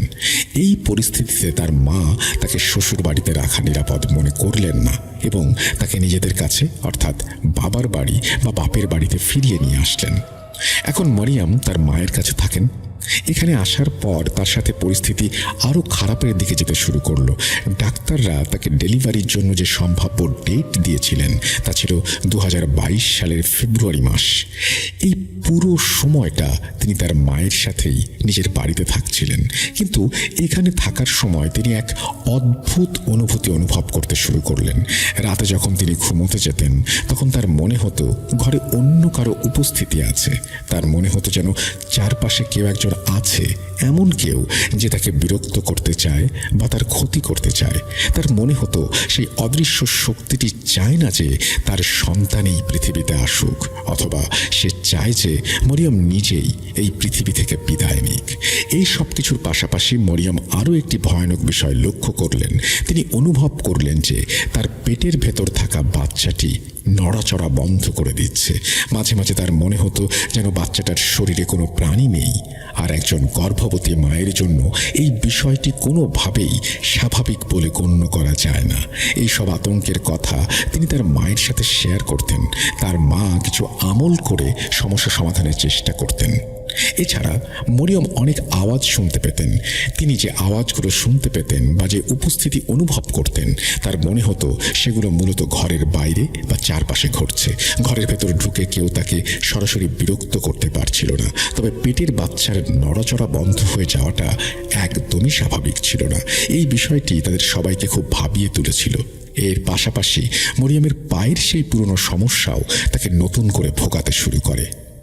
মানসিকভাবে বিপর্যস্ত হয়ে পড়ে মরিয়ম। কষ্টগুলো তাকে দিশেহারা করে তোলে। এইসব কষ্টের কথা তিনি তার স্বামীর সাথেও শেয়ার করতে পারছিলেন না। শ্বশুরবাড়ির কারোর সাথে তার যোগাযোগ ছিল না। স্বামী এই দুঃসময়ে তার কোনো খোঁজ খবর নিচ্ছিলেন না। শেষ পর্যন্ত নিজের সুখ দুঃখের কথা তিনি তার মা ছাড়া আর কাকেই বা বলবেন। হঠাৎ করে এক রাতে তার ফেশিয়াল প্যারালাইসিস বা মুখমণ্ডল অবশ হয়ে যাওয়ার মতো ঘটনা ঘটে। মানে তার মুখের এক পাশ পুরোপুরি অবশ বা প্যারালাইজড হয়ে যায়। এই সময় সমস্যাগুলো পাহাড় সমান হয়ে দাঁড়িয়েছিল এবং তাদের দুশ্চিন্তার কোনো শেষ ছিল না। আর দেরি না করে তার মা তাকে হাসপাতালে নিয়ে যান। সেখানে তার ট্রিটমেন্ট শুরু হয়। এর সাথে মরিয়মের মা চাইছিলেন তার পেটে যে বাচ্চাটি আছে তাকে অপারেশন করে এখনই বের করে নেওয়া হোক, কারণ মরিয়ম এমনিতেই মানসিকভাবে খুবই বিপর্যস্ত ছিলেন এবং শারীরিকভাবেও তিনি খুব কষ্ট করছিলেন। তার উপর মাঝে মাঝেই তার মনে হতো বাচ্চা নড়াচড়া করছে না। তাই মরিয়মের মা ডাক্তারকে অনুরোধ করেন বাচ্চাটি প্রসব করিয়ে দেওয়ার জন্য। কিন্তু তখনও তার ডেলিভারির তারিখ ছিল ফেব্রুয়ারি মাসে, আর তখন চলছিল ডিসেম্বর মাস। ওই হাসপাতালে একজন ডাক্তার ছিলেন যার নাম ছিল শাহিদা। মরিয়মের মা তাকেই এই অনুরোধ করেছিলেন, কিন্তু ডাক্তার শাহিদা তাদের এই প্রস্তাবে রাজি হননি। তিনি মানা করে দেন। তিনি বলেন, বাচ্চার ডেলিভারির জন্য এখনো অনেক সময় বাকি আছে, এত তাড়াতাড়ি ডেলিভারি করানো উচিত হবে না। এতে মা এবং বাচ্চা উভয়ই ক্ষতিগ্রস্ত হতে পারে, কোনো বড় ধরনের সমস্যা দেখা দিতে পারে। ডাক্তারের পরামর্শ মেনে নিয়ে মরিয়মের মা রাজি হয়ে যান। অল্প কিছুদিনের চিকিৎসাতেই মরিয়মের ফেসিয়াল প্যারালাইসিস কিছুটা ভালো হয়ে যায় এবং তিনি রিকভার করেন। এরপর তাকে হাসপাতাল থেকে ডিসচার্জ করে বাড়িতে পাঠিয়ে দেওয়া হয়। বাড়িতে আসার পর মোটামুটি স্বাভাবিকভাবে আরও কিছুটা সময় কাটে। প্রায় আধা বা পৌনে 1 মাসের মতো সময় কেটেছে। হঠাৎ একদিন তিনি বুঝতে পারলেন যে তার পেটের বাচ্চাটি নড়াচড়া একদম বন্ধ করে দিয়েছে।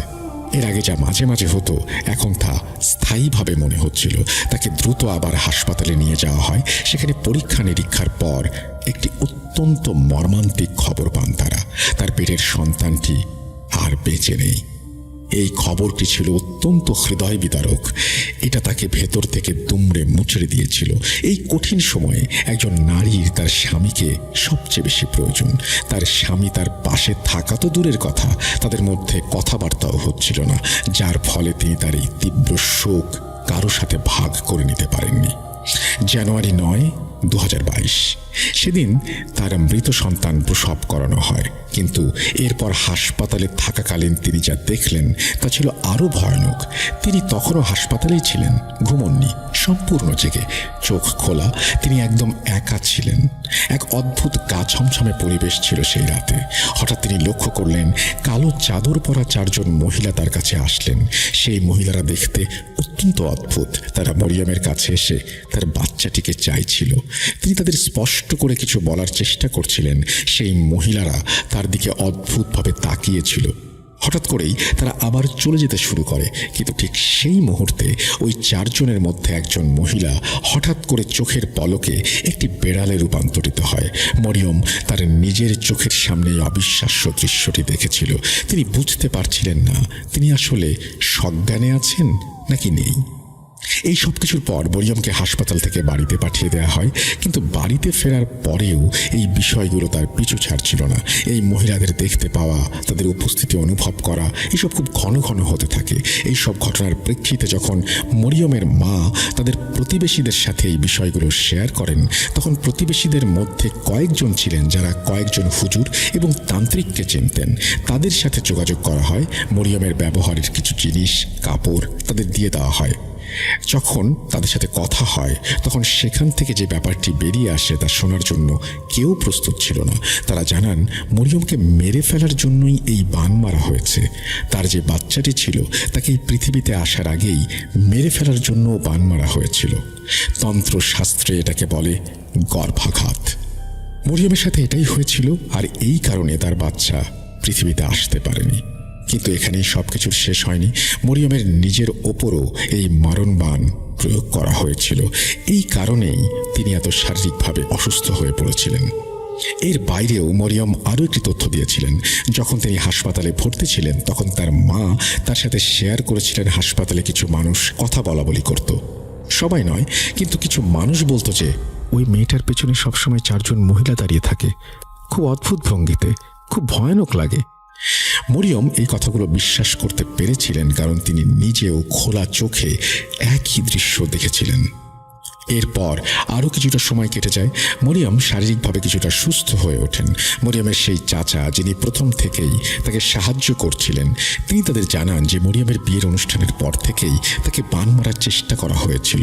হয়তো তারা মরিয়মকেও ঠিকভাবে সেভাবে মারতে চেয়েছিল যেভাবে বাচ্চাটিকে মেরে ফেলা হয়েছে। এরপর মরিয়মকে তার চাচার কাছে নিয়ে যাওয়া হয়। সেখানে কিছু আমল করানো হয়। তারপর থেকে ওই মহিলাগুলোকে দেখার বিষয়টি বন্ধ হয়ে গিয়েছিল। কিন্তু কোথাও না কোথাও আজও তিনি পুরোপুরি সুস্থ বা সঠিক নেই। কিছু না কিছু সমস্যা তার লেগেই আছে। বেশিরভাগ সমস্যাই তার মনে হয় সেই বান মারার কারণেই হচ্ছে। হয়তো কোনো প্যারানর্মাল ব্যাপার আছে যার জন্য এই সমস্যাগুলো চাইলেও সমাধান করা যাচ্ছিল না।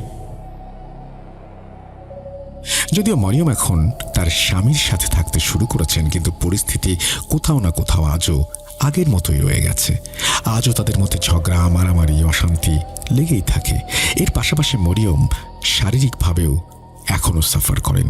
সেই অদ্ভুত ছায়াগুলো শ্বশুরবাড়িতে ফিরে যাবার পরেও আবার অনুভব করতে শুরু করেছেন।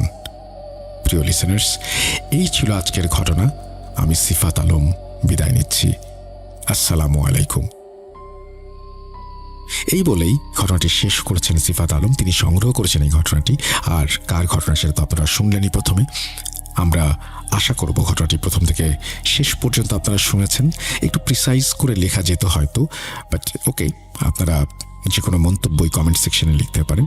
একটা চমৎকার এপিসোড হলো আজকে। অনেকেই হয়তো পছন্দ করেছেন, অনেকে পছন্দ করেননি। আমি শুধুমাত্র এটুকু বলবো, যারা পছন্দ করেছেন যদি এখনও পর্যন্ত সাবস্ক্রাইব করে না থাকেন তাহলে আমাদের চ্যানেলটি সাবস্ক্রাইব করে নেবেন এবং অবশ্যই বেল আইকনটিতে ক্লিক করতে ভুলবেন না। আপনারা সবাই জানেন ফেব্রুয়ারি মাসে আমরা হতে চাই 2 মিলিয়নের এক বিশাল পরিবার। জানি অনেক কঠিন, তবু চেষ্টা করতে ক্ষতি কি। আজকের মতো বিদায় নিচ্ছি। কথা হবে আবারও। সেই পর্যন্ত সবাই ভালো থাকুন, সুস্থ থাকুন। মোস্ট ইম্পর্টেন্টলি ভূত.com-এর সাথে থাকুন। আল্লাহ হাফেজ।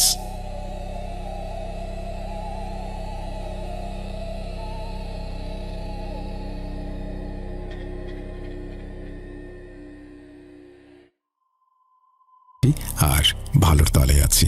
কোনো কথা না বাড়িয়ে এবার একটা অডিও ক্লিপে যাব এবং এই অডিও ক্লিপটি আমাদের জন্য সংগ্রহ করেছেন সাবিত আলম। চলুন কথা না বাড়িয়ে সরাসরি ঘটনায় যাই। আশা করছি প্রথম থেকে শেষ পর্যন্ত শুনবেন এবং ভালো লাগবে আপনাদের।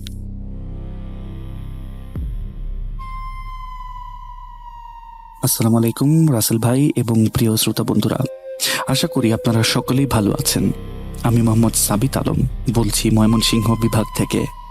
আজকে আমি যে ঘটনাটি আপনাদেরকে বলবো, সেই ঘটনাটি আমাকে বলেছেন তাহের ভাই নামের একজন ভদ্রলোক। ওনার জীবনে কি ঘটেছিল, কিভাবে কি হয়েছিল, বা উনি এখন কেমন পর্যায়ে আছেন, সেই জিনিসগুলি নিয়ে এই ঘটনাটা। আমি কথা বাড়াবো না, সরাসরি চলে যাব তাহের ভাইয়ের ঘটনায়। তাহের ভাই আমাকে যেভাবে বলেছেন আমি সেভাবে নিজের ভাষায় বলার চেষ্টা করছি। তাহের ভাইয়ের গ্রামটা একদম ভারতের বর্ডার ঘেঁষা ছিল। তখনকার মানুষগুলোর জীবন খুব সাদামাটা। দিনের আলোতে কৃষিকাজ, পাহাড় থেকে কাঠ সংগ্রহ, এইসব করেই তাদের দিন কাটে।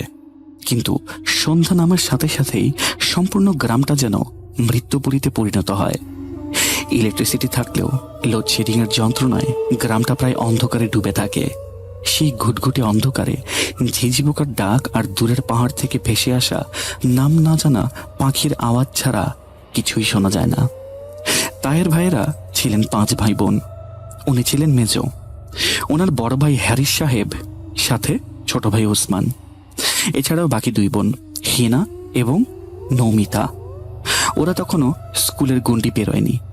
ওনাদের আব্বা এবং আম্মা দুজনেই ছিলেন বয়সের ভারে একেবারেই নুজ।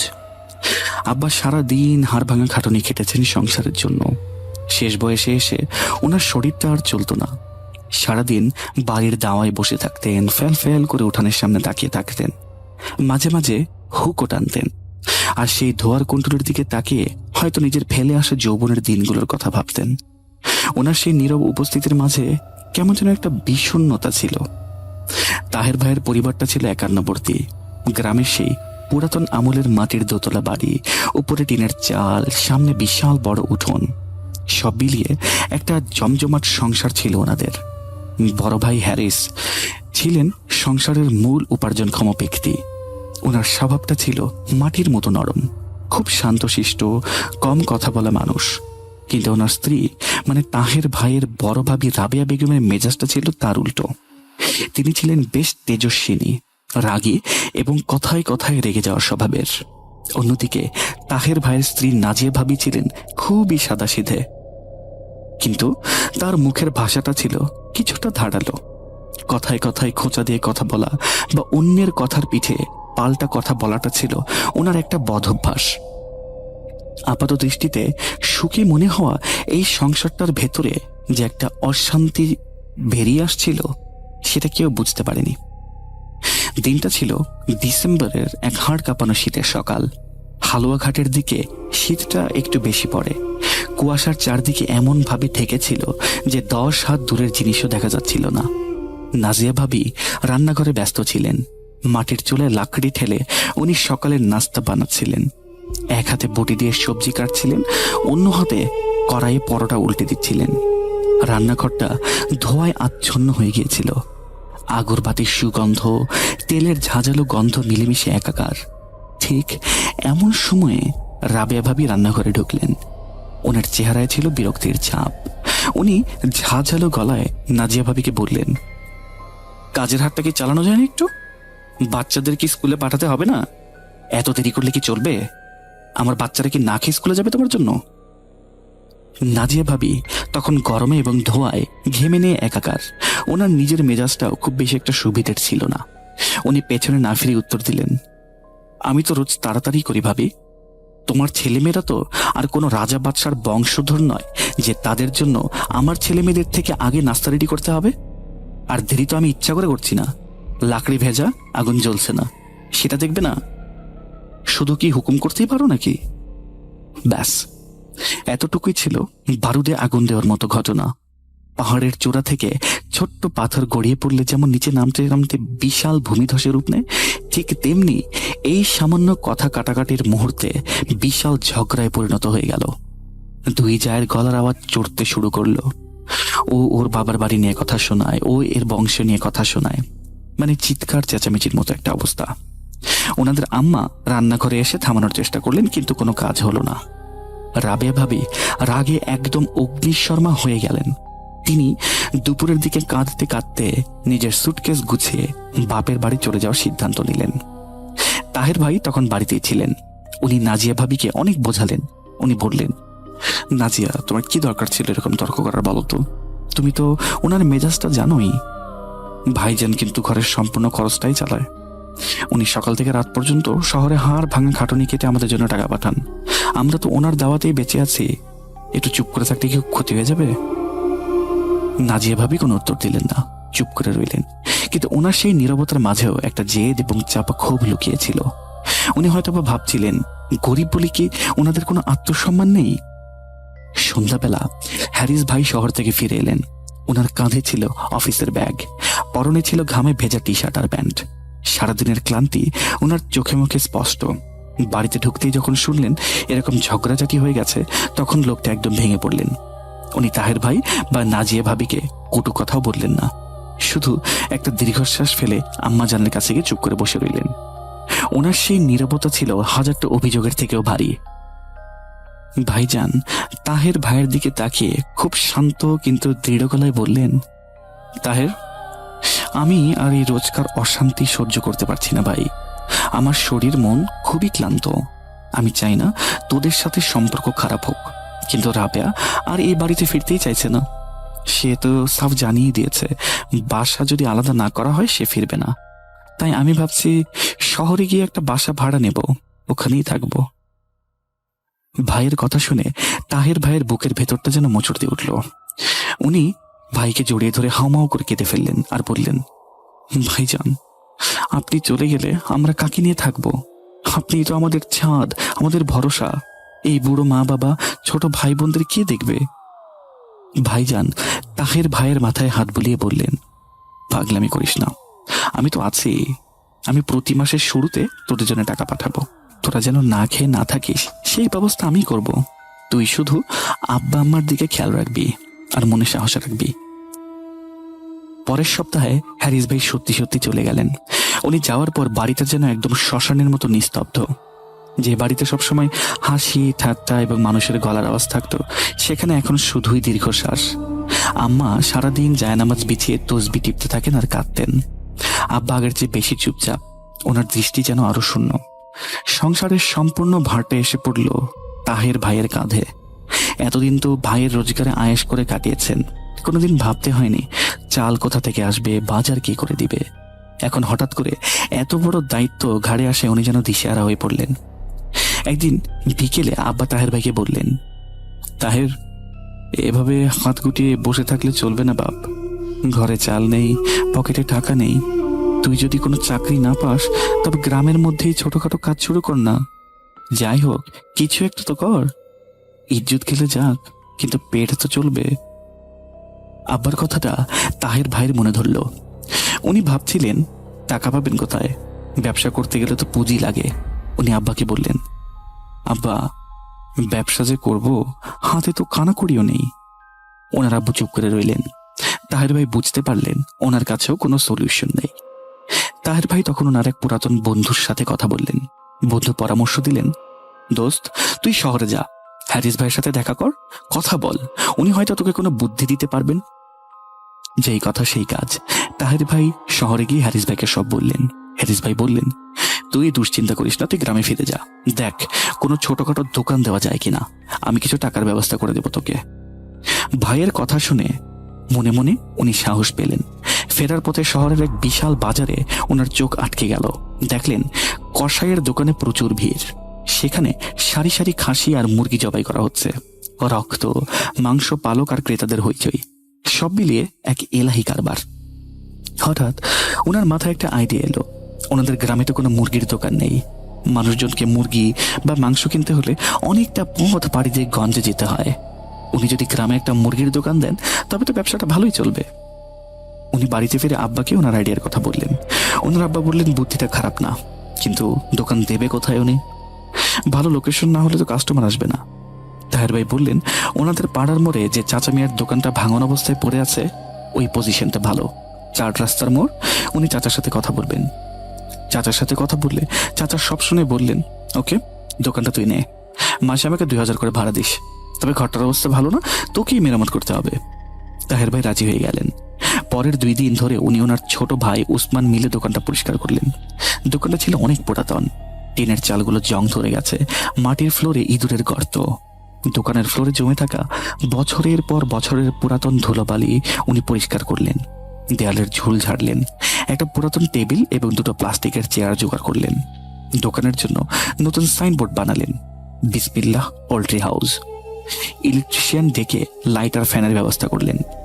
গ্রামের দিকে লোডশেডিং বেশি হয়, তাই ভালো একটা মানের চার্জার লাইটও কিনলেন। এরপর উনি শহরে আবার চলে গেলেন। ভাইকে কিছু টাকা পয়সা দিলেন। সেই টাকা দিয়ে উনি প্রথম ধাপে 20টা মুরগি কিনলেন।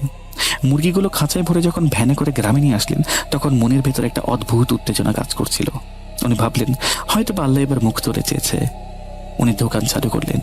প্রথম দিন খুব একটা কাস্টমার এলো না। উনি সারাদিন দোকানের চেয়ারে বসে মাছি তাড়ালেন। গ্রামের মানুষ নতুন দোকান দেখে উকিঝুঁকি মারলো, কিন্তু কেউ কিছু কিনলো না। দ্বিতীয় দিন একই অবস্থা। মনের ভেতরে একটু টেনশন হতে লাগলো। উনি ভাবলেন, ভুল করলেন না তো?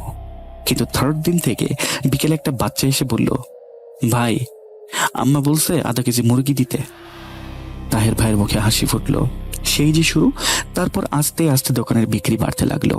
উনি শহর থেকে মুরগি এনে গ্রামে বিক্রি করতেন। লাভের টাকা দিয়ে বাড়ির জন্য বাজার করতেন, বাচ্চাদের জন্য নানান চকলেট খেলনা কিনতেন। আম্মা বেশ খুশি, আব্বা দূর থেকে দেখে মিটমিট করে হাসতেন। তাহের ভাইয়ের মনে হতো, যাক বাবা, আল্লাহ এবার মুখ তুলে তাকিয়েছেন। কিন্তু উনি ঘৃণা করাও টের পাননি। ওনার এই সুখের দিন খুব শীঘ্রই শেষ হতে চলেছে। এক অশুভ ছায়া ওনার এবং ওনার পরিবারের দিকে ধেয়ে আসছে।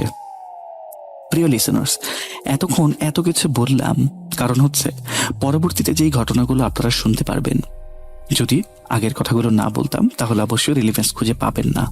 দ্যাটস ওয়াই অনেক কথাই বলে ফেললাম। এবার চলুন আসল দিকে যাওয়া যাক।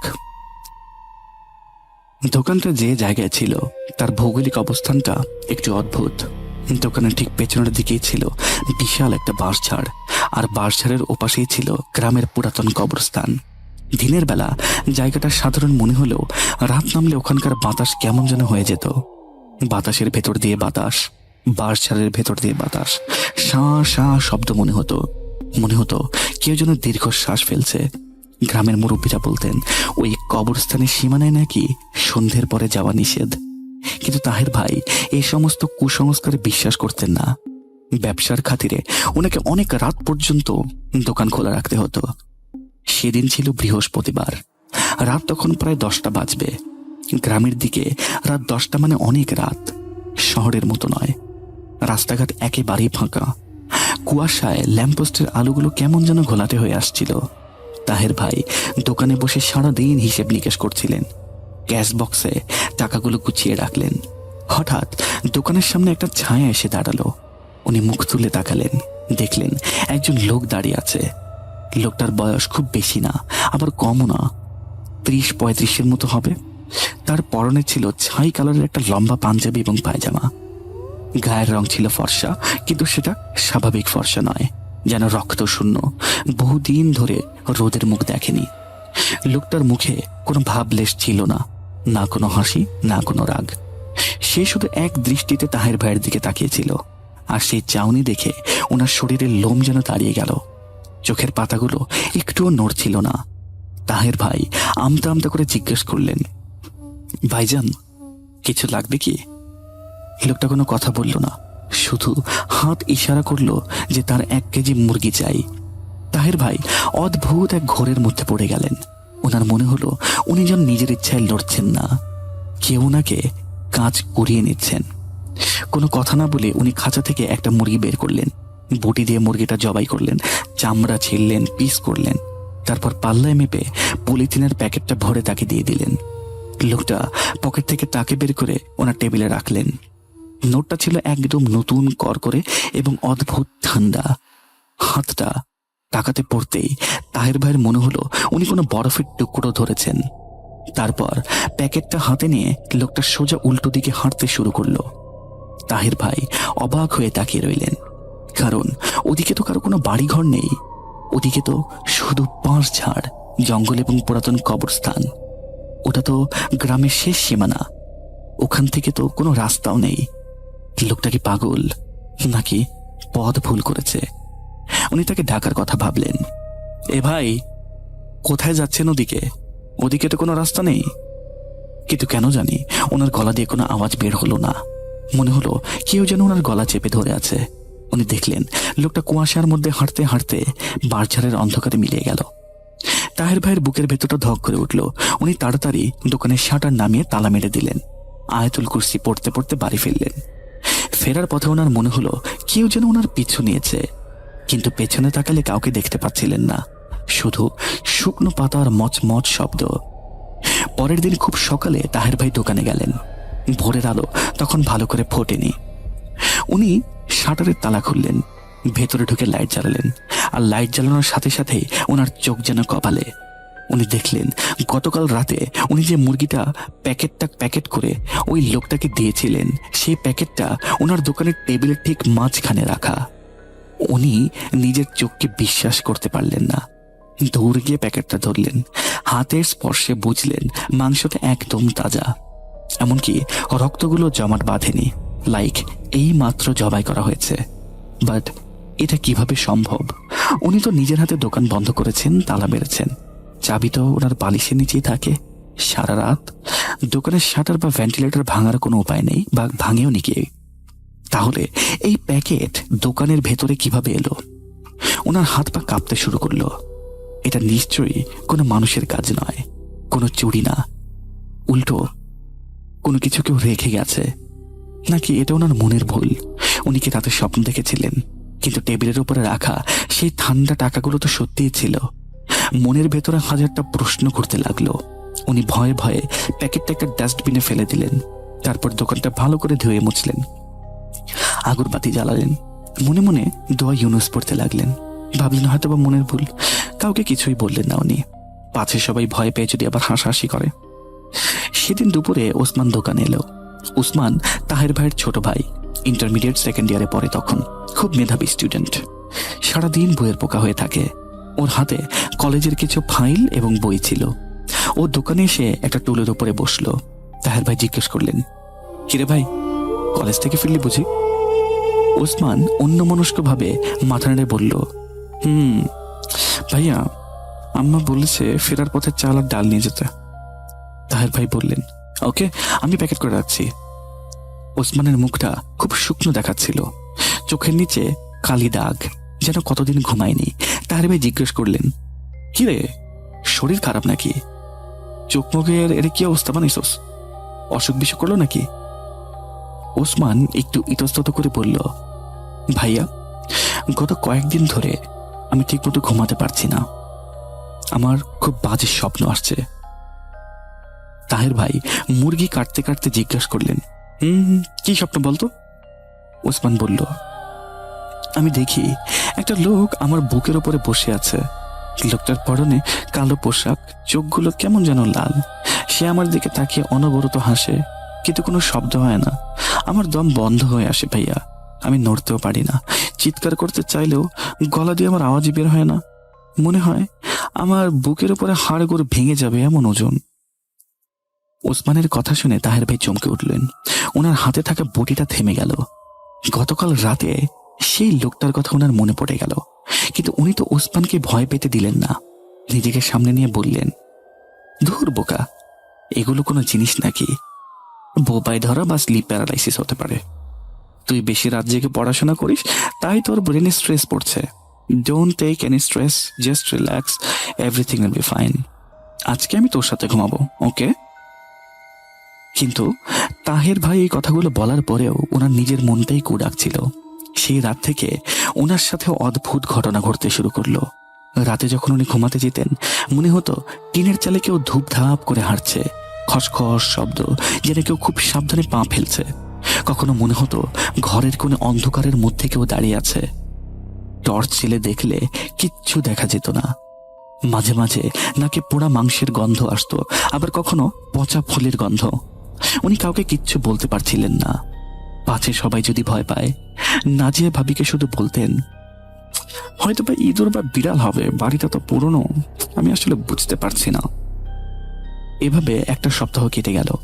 এর মধ্যে কোনো আহামরি ঝামেলা হয়নি। তাহের ভাইও ভাবলেন হয়তো বা সেই রাতের ঘটনাটা ওনার মনের ভুলই ছিল, বা কাকতালীয় কিছু একটা। হয়তো কেউ মজা করার জন্য ব্যাখ্যাটা রেখে গিয়েছিল। কিন্তু ওনার ধারণাটা ছিল ভুল। ওই অশুভ শক্তি শুধু সময়ের অপেক্ষা করছিল। সে শিকারকে আশ্বস্ত করে ফাঁদে ফেলছিল। সেদিন ছিল আরেক বৃহস্পতিবার। দোকানে খুব ভিড়। অনেকগুলো বিয়ের অর্ডারের মাল রেডি করতে হবে। সারাদিন মুরগি কাটতে কাটতে ওনার হাত ব্যথা হয়ে গিয়েছিল। রাত তখন প্রায় 9:30। কুয়াশা সেদিন একটু বেশি ছিল। দোকানের বাইরে রাস্তাটা ঝাপসা। উনি দোকান গোছাচ্ছিলেন। এমন সময়ে ওনার মোবাইলে আম্মার কল এলো। আম্মা বললেন, তাহের বাবা, তাড়াতাড়ি বাসায় আয়, তোর আব্বার শরীরটা বেশি ভালো না, বুক বলে ব্যথা করতেছে। তাহের ভাই চিন্তিত হয়ে বললেন, আমি এক্ষুনি আসতেছি আম্মা, দোকান বন্ধ করিয়ে আসতেছি। ওসমানের কাছে ওষুধ আছে, খাওয়াইতে বলো। উনি ফোনটা পকেটে রেখে শার্টের হাতা গুটিয়ে কাজ করছিলেন। হঠাৎ উনি ফিল করলেন দোকানের পরিবেশটা কেমন যেন ভারী। বাতাসের শব্দ যেন থেমে গেছে। একটু আগে দূরে যে কুকুরগুলো ডাকছিল সেগুলো চুপচাপ। একটা পিন ড্রপ সাইলেন্স, যেন প্রকৃতি নিজেই দম বন্ধ করে কোনো কিছুর অপেক্ষা করছে। তাহের ভাইয়ের সিক্স সেন্স ওনাকে বিপদের সংকেত দিতে লাগলো। মনে হলো উনি একা নন। উনি খুব ধীরে ধীরে মুখ তুলে তাকালেন। আবার দেখলেন সেই লোকটা আজকে আবার এসেছে। সেই একই চেহারা, একই ছাই রঙের পাঞ্জাবি, একটা হিম শীতল চাহনি। এবার সে দোকানের বাহিরে নয়, একদম দোকানের গেট দিয়ে ভেতরে ঢুকে দাঁড়িয়ে আছে। তাহের ভাইয়ের হৃৎপিণ্ডের স্পন্দন বেড়ে গেল, গলার ভেতরটা শুকিয়ে গেল। উনি আমতা আমতা করে বললেন, ভাই, দোকান তো বন্ধ করে ফেলেছি, এখন তো কিছু বিক্রি করব না, আমার আব্বাও অসুস্থ, আমাকে যেতে হবে। লোকটা কোনো কথা বলল না। সে তাহের ভাইয়ের দিকে এক পা করে এগোতে লাগলো। দোকানের টিউবলাইটের আলোয় তার ছায়াটা যেন অদ্ভুত লাগছিল। তার চোখগুলো এবার আর স্বাভাবিক ছিলই না। তাহের ভাই লক্ষ্য করলেন ওনার চোখের মণিগুলো স্থির, কোনো পলক পড়ছে না। সব থেকে ভয়ানক ব্যাপার হলো তার পা যেন মনে হচ্ছে মাটির সাথে লেগে নেই। উনি হয়তো বা ভাসছে। আমি আগেই বলেছি, এটা কোনো ধরনের দর্শন মানব ছিল না, কিন্তু তার এই সাধারণ চেহারার মধ্যেই এমন কিছু অস্বাভাবিক জিনিস ছিল যা কোনো সুস্থ মানুষের পক্ষে নেওয়া সম্ভব নয়। তাহের ভাই ভয়ে পিছিয়ে গেলেন। ওনার হাত দিয়ে লাগলো টেবিলের উপরে বড় ছড়িটাতে। উনি সেটা শক্ত করে ধরলেন। উনি যদিও জানতেন এতে কোনো কাজ হবে না। লোকটা এবার মুখ খুলল, কিন্তু তার গলা দিয়ে কোনো মানুষের আওয়াজ বের হলো না। মনে হলো কোনো গভীর কয়েকটা ভয়েসে কথা বলা একটা সাউন্ড। একসাথে অনেকগুলো মানুষ ফিস ফিস করে বাতাসের শাঁ শাঁ শব্দে মিলেমিশে কথা বলছে। সে বলল, আমার জিনিস আমাকে দে, তুই আমার আমানতের খেয়ানত করেছিস। তাহের ভাই কাঁপতে কাঁপতে বললেন, কি জিনিস ভাই? আমি তো কিচ্ছু জানি না। আমি আপনার মাংস ফেলে দিয়েছি কারণ আমি ভয় পেয়েছিলাম। আমাকে মাফ করে দেন। লোকটা বলল, তুই জানিস তুই জেনে শুনে ভুল করেছিস, তোর কিন্তু সময় শেষ। হঠাৎ করে দোকানের লাইটটা দপ করে নিভে গেল। ইট ওয়াজ নট লোডশেডিং, কারণ রাস্তার ল্যাম্পপোস্টগুলো তখনও চলছে। দোকানটা সম্পূর্ণ অন্ধকার হলো না, এক অদ্ভুতীয় নীলচে আলোয় ভরে গেল চারপাশ। মনে হচ্ছিল চাঁদের আলো যেন দোকানের টিন ফুটো করে ঘরের ভেতরে ঢুকছে, কিন্তু সে আলোর রং ছিল মরা মানুষের চামড়ার মতো ফ্যাকাশে। তাহের ভাই দেখলেন লোকটার শরীরটা কেমন যেন ক্ষয়ে গেল, তার অবয়বটা ধোঁয়াশার মতো। সে মানুষটা ধীরে ধীরে কেমন যেন ছায়ার মতো পরিণত হলো। তার হাতগুলো কেমন যেন লাগছিল রাবারের মতো, আর সেই লম্বা হাত সে বাড়িয়ে তাহের ভাইয়ের দিকে দিতে লাগছিল বলে মনে হলো। তাহের ভাই আমাকে বলেছেন যে এই জিনিসগুলি তার কল্পনা হতে পারে, কারণ নর্মালি ওনার হাতের শেপের কোনো পরিবর্তন হয়নি। It was just his intuition or hallucination. তবে ওই লোকটাকে উনি দেখেছিলেন।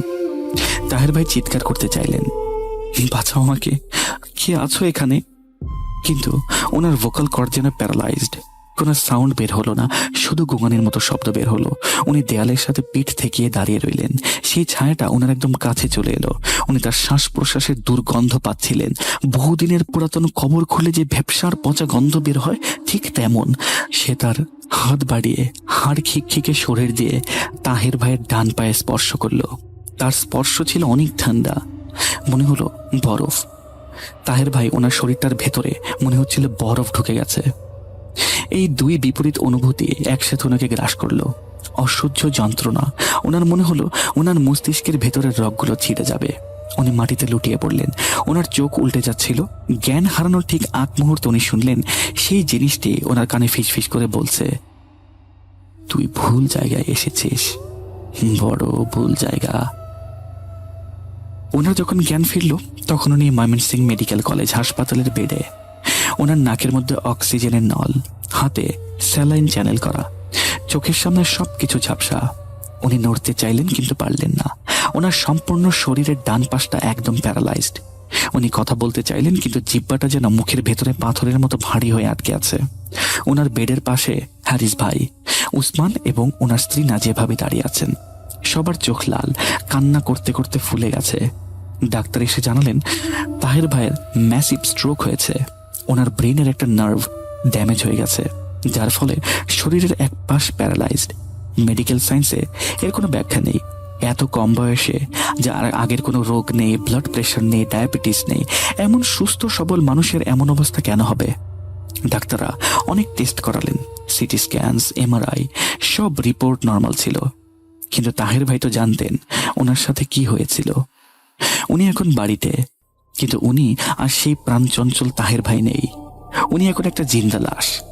ওনার দিন কাটে বিছানায় শুয়ে, ছাদের দিকে তাকিয়ে। ওনার সেই শখের দোকানটা এখন বন্ধ। গ্রামের লোকেরা ওই দোকানের পাশ দিয়ে যেতেও ভয় পায় এই ঘটনা জানার পরে। সবাই বলে ইটস এ হন্টেড প্লেস। অনেক রিক্সাওয়ালা নাকি গভীর রাতে দোকানের ভেতর থেকে কান্নার আওয়াজ শুনতে পায়।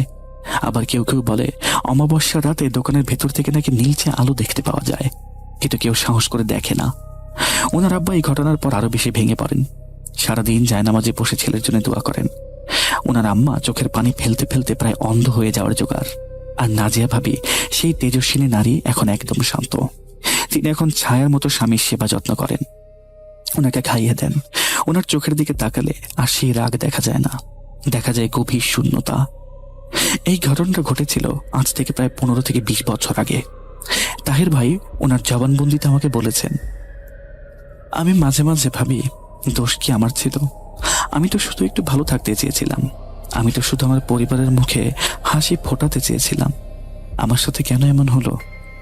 গ্রামের হুজুরেরা বলেন আমার উপর নাকি শক্তিশালী কোনো ব্ল্যাক ম্যাজিক বা জিনের আথর ছিল। ওই জায়গাটা ছিল জিনেদের আস্তানা। ওই লোকটা নাকি আসলে মানুষ ছিল না, সে ছিল এক ভয়ঙ্কর শয়তান, এক অভিশপ্ত জিনিস। আমি না জেনে হয়তো তার জায়গায় দোকান দিয়ে ফেলেছি, তার চলাচলের পথে বাধা সৃষ্টি করেছিলাম। সেই মুরগির মাংস ফেরত আসাটা ছিল একটা ওয়ার্নিং। আমি যদি সেদিন বুঝতাম, যদি সেদিনই দোকানটা ছেড়ে দিতাম, তাহলে হয়তোবা আমার এই দশাটা হতো না। কিন্তু মানুষের লোভ আর জিদ মানুষকে অন্ধ করে দেয়। আমি অন্ধ হয়েছিলাম পরিবার চালানোর জন্য। অনেক হুজুর দেখিয়েছি, সবাই আমাকে বলে এটা এমন একটা কালো জাদু যেটা আমার কোনো আত্মীয়ই করেছে, কিন্তু কে করেছে আজ পর্যন্ত জানতে পারিনি। আমি এখন আমার শেষ বয়সে আছি, এভাবেই হয়তো বা মৃত্যুবরণ করব। আপনাকে আমি এই ঘটনাটা বলছি কারণ আমি চাই যে মানুষ যেন ওয়ার্নিংগুলি ভালো মতো দেখে, কেউ যেন আমার মতো ভুল না করে। যারা এই ঘটনাটা শুনছেন ওনাদের কাছে আমার একটা অনুরোধ থাকবে, যদি কোনো অস্বাভাবিক কোনো কিছু দেখেন এভাবে যে এই জিনিসগুলো আপনাকে সংকেত দিতে চায়, দয়া করে স্পেশালিস্ট কারোর সাথে কথা বলে নেবেন। কাউকে বলবেন না, এমন ভুলটা করবেন না। অবশ্যই কারোর সাথে শেয়ার করবেন। আমাদের চারপাশে এমন অনেক শক্তি ঘুরে বেড়ায় যাদের সাথে টক্কর দিতে যাওয়া মানে নিজের ধ্বংস ডেকে আনা। তাহের ভাই এখন আর কারোর সাথে দেখা করতে পারেন না, কথাও বলতে পারেন না। ওনার বাম হাতের আঙুলগুলো একটু একটু কাজ করে, তাই অনেক কষ্টে উনি আমাকে ঘটনাটা লিখে পাঠাতে চাইলেও উনি আমাকে লিখে পাঠাতে পারেননি। উনি আমাকে বলেছেন যে উনি জানেন না কতদিন উনি বাঁচবেন। ডাক্তাররাও আশা ছেড়ে দিয়েছেন। তারা বলেছেন এখন উপরওয়ালার মিরাকল ছাড়া ওনাকে বাঁচানো সম্ভব না। উনি এখন মৃত্যুর জন্য লড়াই করছেন, কিন্তু মৃত্যুর পরে উনি মুক্তি পাবে কিনা সেই সন্দেহটাও রয়ে গেল। নাকি সেই শয়তানি শক্তিটা কবরেও তার পেছু নিবে। সেই ঠান্ডার স্পর্শটা উনি এখনো অনুভব করতে পারেন। প্রতি রাতে উনি দেখতে পারেন তার রুমের পাশে কেউ একজন দাঁড়িয়ে বারবার তাকে বলছে যে তুই আমানতের খেয়ানত করলি, তোর সময় শেষ, জলদি শেষ। কিন্তু এই ছায়াটা উনি বাদে আর কেউ দেখেন না। এই ছিল তাহের ভাইয়ের ঘটনা। আমি জানি না আপনাদের কাছে এই ঘটনাটা কতটুকু ভালো লেগেছে, তবে এটা অনেক আলাদা একটা স্টোরি। আমার কাছে ভালো লাগায় আমি আপনাদের সাথে শেয়ার করলাম। আপনাদের যদি ভালো লেগে থাকে বা একটু হলেও আনন্দ দিয়ে থাকতে পারে এই ঘটনা, আমি আপনাদের সকলের কাছে কৃতজ্ঞ থাকব। আর যদি ভালো না লাগে আমাকে নিজ গুণে ক্ষমা করে দেবেন।